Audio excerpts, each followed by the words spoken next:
أعوذ بالله من الشيطان الرجيم.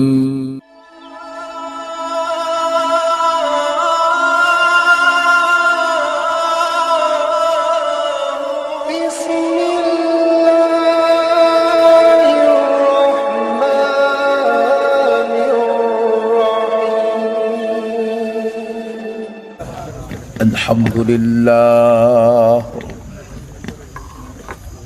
الحمد لله رب العالمين،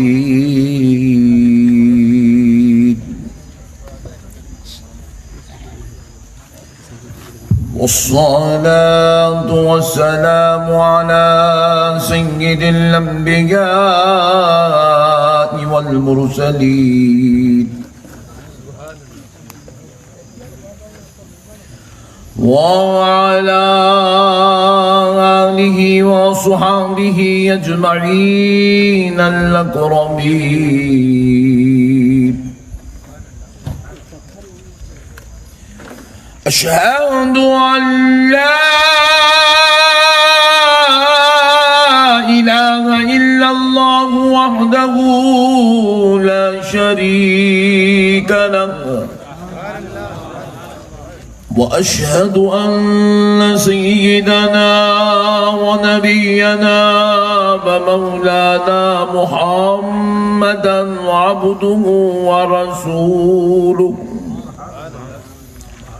أما بعد، فأعوذ بالله من الشيطان الرجيم.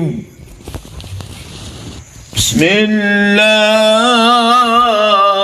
الرحمن الرحيم. لا تحسبن الذين قتلوا في سبيل الله أمواتا، بل أحياء عند ربهم يرزقون. صدق الله العظيم، وبلغنا رسوله النبي الكريم، ونحن على ذلك لمن الشاهدين والشاكرين، والحمد لله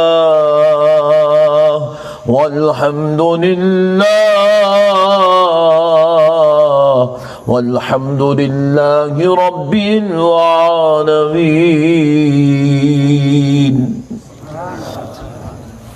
محترم سامعین اکرام، معزز بزرگ حضرات اور نوجوان ساتھیوں،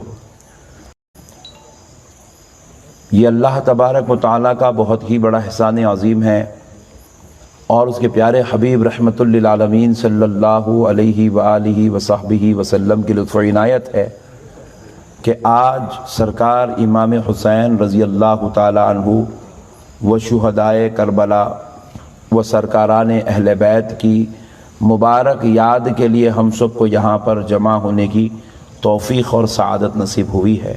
اہل سنت والجماعت، خدائے رب ذوالجلال کی قسم، یہ اس جماعت کا نام ہے جس میں جہاں خدا کی وحدانیت کا اقرار اور اللہ کی عبادت کی جاتی ہے، وہیں پر پیارے مصطفیٰ کو عالم غیب بھی مانا جاتا ہے، نبی سے محبت بھی کی جاتی ہے، نبی کا احترام کیا جاتا ہے، نبی سے پیار کیا جاتا ہے، نبی سے گہرا اٹوٹ رشتہ اور تعلق رکھا جاتا ہے۔ تو یہاں پر بات ختم نہیں ہوتی کہ ہم صرف خدا اور رسول کے ماننے والے ہیں، بلکہ خدا کی قسم اہل سنت خدا کو بھی مانتی ہے، مصطفیٰ کو بھی مانتی ہے، مصطفیٰ جان رحمت کے گھر والوں کو بھی مانتی ہے۔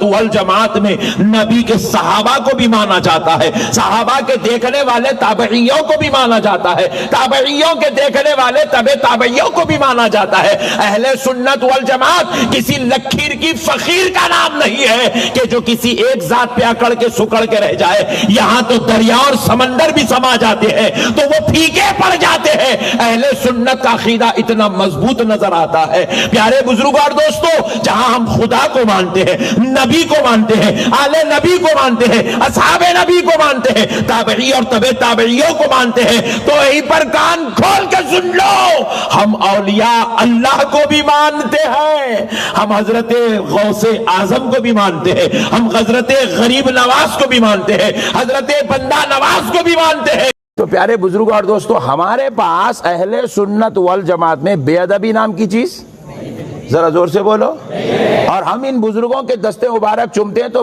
رئیس ہونے کی وجہ سے، مالدار کی اولاد ہونے کی وجہ سے نہیں، یہ آل نبی ہے، اولاد علی ہیں۔ ہم ان کا چہرہ دیکھتے ہیں تو یاد مدینے والے مصطفیٰ کی آتی ہے، ہم ان کا ہاتھ چومتے ہیں تو تصور میں کربلا والے امام حسین ہوتے ہیں، اس لیے ہم ان بزرگوں کا احترام کرتے ہیں۔ ہمارے پاس احترام ہے، بے ادبی نام کی چیز نہیں ہے۔ دیکھو ہمارا اسٹیج ہے، سارے لوگ یہاں پہ نالین چپل نیچے چھوڑ کے آکے بیٹھے، کیوں بھائی؟ کیونکہ یہ جلسہ، یہ اسٹیج امام حسین کی نسبت سے لگا ہوا ہے۔ پیارے بزرگ اور دوستو، مزے کے بات ہیں، اللہ کی وحدانیت، خدا کی قسم کوئی انکار نہیں کرتے، مگر صرف خدا کی وحدانیت کو ماننے کا نام وحدانیت نہیں ہے، مصطفیٰ کی رسالت کے ساتھ خدا کی وحدانیت کو ماننے کا نام وحدانیت ہے۔ بولے دیکھ، میں اللہ کو نہیں دیکھا مگر پھر بھی اللہ کے ایک ہونے کی گواہی دے رہا ہوں، اللہ کی وحدانیت کی گواہی دے رہا ہوں۔ کیوں دے رہا ہوں؟ اس لیے کہ سن، میں نے نہیں دیکھا مگر پھر بھی گواہی دے رہا ہوں، کیونکہ میں میرے دیکھنے کی وجہ سے خدا کے ایک ہونے کی گواہی نہیں، میں نے آمنہ کے لال کے دیکھنے کی وجہ سے یہ گواہی دی ہے۔ میں نے تو نہیں دیکھا مگر میں جس نبی کا کلمہ پڑھتا ہوں، معراج کی رات اس مصطفیٰ نے دیکھا کہ اللہ ایک ہے۔ یہ رسالت کا پلر اگر بیچ میں سے ہٹا دو گے، اور یہ پلر کیا ہے؟ اللہ کے نبی ہے، اللہ کے، نہیں سنو، ایسا نہیں بولنا پڑے گا۔ یہ لا مکان کا مکی ہے، یہ اللہ کا حبیب ہے، سارے نبیوں کا سردار ہے، یہ گناہگاروں کی شفاعت کرنے والا شافع محشر ہے، یہ مالک جنت ہے، یہ عالم غیب ہے، یہ لامکان کا مکی ہے، یہ نبیوں کا سردار ہے، یہ رسولوں کا امام ہے، یہ رسولوں کا سردار ہے، یہ نبیوں کا امام ہے، یہ کہنا پڑے گا۔ تب جا کے نبی کی عظمت جب دل میں آئے گی، اب وحدانیت کی بات کرے گا تو رسالت بھی قبول ہوگی، وحدانیت بھی قبول ہو جائے گی۔ نعت ان کے اوپر ٹکی ہوئی ہے، خطب الارشاد امام حسین، خطب الارشاد امام حسن، خطب الارشاد مولا علی، معمولی لوگ نہیں ہے میرے بھائی۔ اب آؤ تو آپ بولیں گے مولانا اللہ کا تعارف حضور نے کروایا، لہذا حضور کے بغیر وحدانیت کی بات مکمل نہیں ہو سکتی، یہ بات ہم قبول کر لیے، لیکن اب اہل بیت کہے کو ان کو ماننا کیوں ضروری ہے؟ تو آؤ پیارے بزرگ اور دوستو، جب تک جو اہل بیت کو نہیں مانتا، جب تک جو علی و فاطمہ حسن حسین کو نہیں مانتا، خدا کی قسم نہ اس کی وحدانیت مکمل ہو سکتی ہے، نہ اس کا اقرار رسالت مکمل ہو سکتا ہے۔ آپ پوچھیں مولانا وہ کیسے؟ سنو، یہ جو یزید ملعون ہے، یہ جو لعنتی بدبخت ہے، جس سے حضرت امام حسین نے مقابلہ کیا تھا کربلا کے میدان میں جو جنگ ہوئی تھی، شریعت کا بانی کون ہے؟ آمنہ کا لال ہے۔ بات سمجھ میں آ رہی ہے آپ کو؟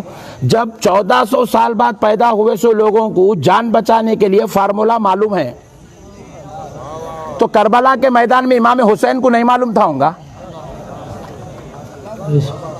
زور سے بولو جی۔ معلوم تھا، مگر امام حسین نے دنیا والوں کو بتایا، لوگوں وہ تمہاری تنہائی کی جنگ ہے، تم اپنی جان بچانے کے لیے کسی کافر کی بولی ہوئی بات کو قبول کر سکتے ہو، بٹو لگا کے نکل سکتے ہو، میں اگر یہاں بچ بچا کے نکل جاؤں گا تو تنہا میں نہیں نکلوں گا، میرے نانا کا دین ختم ہو جائے گا، کیونکہ یہ جو یزید منحوس ہے یہ بدبخت میرے نانا کی ہر حلال کردہ چیز کو حرام کہہ رہا ہے۔ یہ جو یزید ہے میرے نانا کی حرام کردہ ہر چیز کو حلال، حلال کردہ ہر چیز کو حرام کہہ رہا ہے۔ اگر آج میں بچ کر نکل جاؤں گا تو قیامت تک اسلام ختم ہو جائے گا، نانا کا دین رسوا ہو جائے گا، اللہ کے گھر سے اذانیں بند ہو جائے گی، سجدہ کرنے والا نظر نہیں آئے گا۔ آج جو دن میں 5 مرتبہ نماز ہو رہی ہے، یہ نماز کی جگہ اگر امام حسین یزید سے ہاتھ ملاتے تو خدا کی قسم یہ عبادت خانے مجرے خانے نظر آتے تھے۔ امام حسین نے سارا علم مصلحت جاننے کے باوجود بھی نانا کی شریعت کو، اللہ کے دین کو بچانے کے لیے اپنے ننھے علی اصغر کو قربان کر کے کہا، اے اللہ تیرا دین اتنا معظم ہے کہ اس کو بچانے کے لیے ایک علی اصغر کیا، اگر 1000 علی اصغر بھی دیتا تو تیری راہ میں قربان کر دیتا۔